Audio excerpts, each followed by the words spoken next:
来，这个同婚专法今仔日正式就路，反对同性婚姻的政治团体安迪力量，嘛伫今仔日宣布阻挡、主张修改公投法、修改家庭劳工的恶法等等，讲无排除会推出人选参加明年的总统大选，嘛要伫全国提名至少10席的区域的立委，目标是伫立法院组成党团，将做国会第3大党。拨乱反正，赢回台湾。花口号选伫同婚专法实施的同一天，反对同性婚姻的安定力量宣布阻挡。这样的1块钱的政党，靠人民的一点一滴累积起来，我相信这1块钱有一天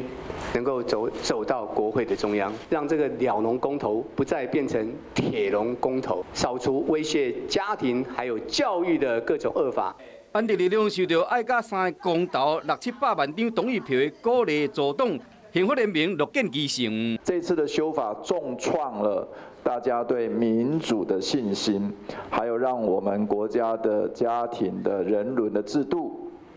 下一代的教育，成为这个政治正确的白老鼠。为政治团体变成政党，安定力量党主席孙继正捌发动罢免时代力量黄国昌险成功，即摆若要参选立委，甲黄国昌对决，明年立委选举嘛要推出家己的人。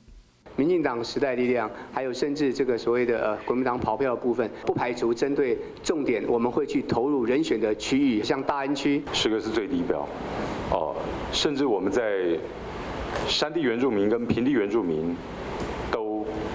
有极大的可能会去提名。要拼区域立委，安定力量嘛要冲政党票，要超过5%，毋若希望伫立法院组成党团，变成国会第3大党。冇可能提名人选参加2020的总统大选。